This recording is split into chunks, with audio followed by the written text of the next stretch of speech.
আমি আটা কেক বনাবলৈ প্ৰথমে মেজাৰমেণ্ট কাপটোত 1 কাপ আটা গুৰি লৈছোঁ আৰু 3টা কণী, আধা কাপ চেনি আৰু আমি 1/4 কাপ ৰিফাইন্ড অইল লৈছোঁ। ভিডিওটি স্টাৰ্ট কৰাৰ আগতে যদি আপোনালোকে আমাৰ এই ভিডিওটি চাই ভাল পায় তেন্তে ভিডিওটি এটা লাইক কৰি দিব, কেনেকুৱা পালে কমেণ্টত জনাই দিব আৰু চেনেলটি সাবস্ক্ৰাইব। এতিয়া আমি প্ৰথমে কণী 3টা ভাঙি ভালদৰে আমি ফেটি ল'ম। যেতিয়ালৈকে কণীৰ মানে ইয়াত যোনটো অৰিজিনেল মানে যিমানখিনি ওলাই ন তাতকৈ দুগুণ মানে ব্লেণ্ডাৰ ইউজ কৰিলে দুগুণ হ'ব লাগিব, তেতিয়া আমি মানে কণীখিনি ভালদৰে ফেটা বুলি আমি গম পাম। তো চাই থাকক কেনেকৈ কি হয়।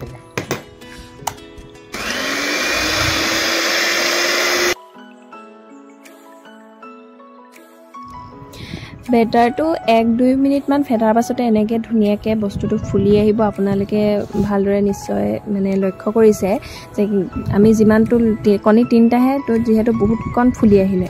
আৰু ইয়াতে আমি এতিয়া চেনি যে লৈছিলোঁ আধা কাপ, সেই চেনি আধা কাপ আমি এড কৰিম।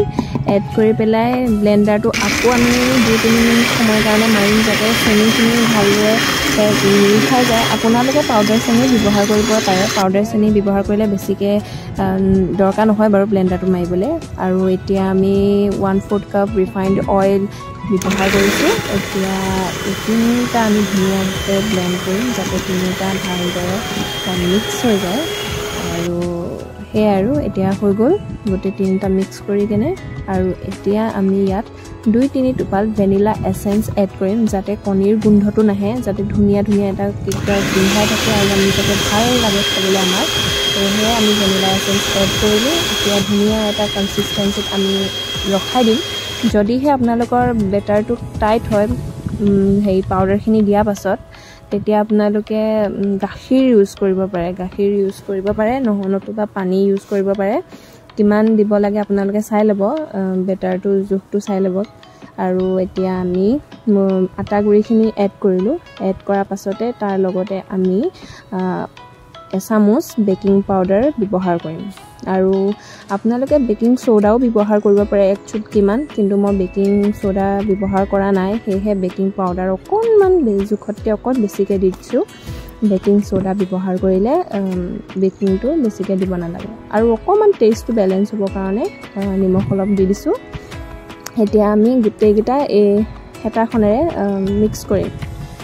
মিক্স কৰি এটা ধুনীয়া কনচিষ্টেঞ্চিত ৰখাই দিম, যাতে কনচিষ্টেঞ্চিটো আপোনাৰ ৰিবনৰ লেখীয়া ৰিবনডালৰ লগতে পৰিব লাগিব। দেখাম বাৰু সেইটো।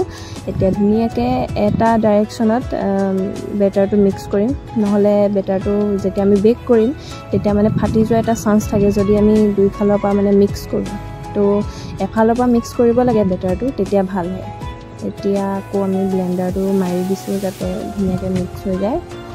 তো এতিয়া যিহেতু আমাৰ বেটাৰটো অকণমান টাইট হৈছে, আমাৰ ওচৰত গাখীৰ বৰ্তমান নাই, সেয়েহে মই পানী 2 চামুচ এড কৰিছোঁ। এতিয়া এটা আকৌ ফেটি দিছোঁ ধুনীয়াকৈ, যাতে কনচিষ্টেঞ্চিটো ভাল হয় আৰু যাতে ভালকৈ বস্তুটো ফুলে। সেইকাৰণে মই পানী 2 চামুচ এড কৰিলোঁ। আপোনালোকে গাখীৰ ব্যৱহাৰ কৰিব পাৰে, গাখীৰ দিলে ভাল হয় আৰু পানীতকৈ। এতিয়া আমাৰ বেটাৰটো ধুনীয়াকৈ হৈ হৈছে। এয়া চাওক কনচিষ্টেঞ্চিটো এনেকুৱা হ'ব লাগিব, ৰিবনডালৰ লগতে আপোনাৰ পৰিব লাগিব, তেতিয়াই বেটাৰটো যে ৰেডি হৈ গ'ল সেইটো আমি গম পাম। এতিয়া এইখিনি হৈ গৈছে। এতিয়া আমি কেক টিনটো গ্ৰীজ কৰি লৈছোঁ, তেল লগাই তাত বাটাৰ পেপাৰ লগাই আকৌ তাত ওপৰত তেল অকণ লগাই লৈছোঁ, যাতে কেকটো যেতিয়া আমি বেক কৰিম তেতিয়া যাতে উলিওৱা সময়ত ভালদৰে ওলাই লাগি যাতে নাযায়। সেইকাৰণে আমি ৰিফাইন্ড অইল লগাই বাটাৰ পেপাৰ লগাই লৈছোঁ। এতিয়া এই বেটাৰটো আমি ইয়াত ঢালি দিম।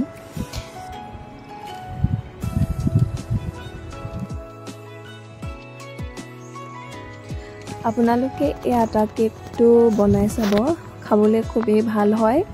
আৰু এই ময়দা কেকতকৈ আটা কেকটো বহুত হেল্ডি হয়, যিহেতু ময়দাটো আমাৰ পেটৰ কাৰণে শৰীৰৰ কাৰণে ভাল নহয়। তো আপোনালোকে ময়দাৰ ঠাইত আটা ব্যৱহাৰ কৰি এই কেকটো বনাব পাৰে। বেটাৰটো কেক টিনত দিয়াৰ পিছত আমি অকণমান এনেকৈ ঢকিয়াই লৈছোঁ যাতে তাত থকা এয়াৰ বাবলছখিনি ফুটি যায়।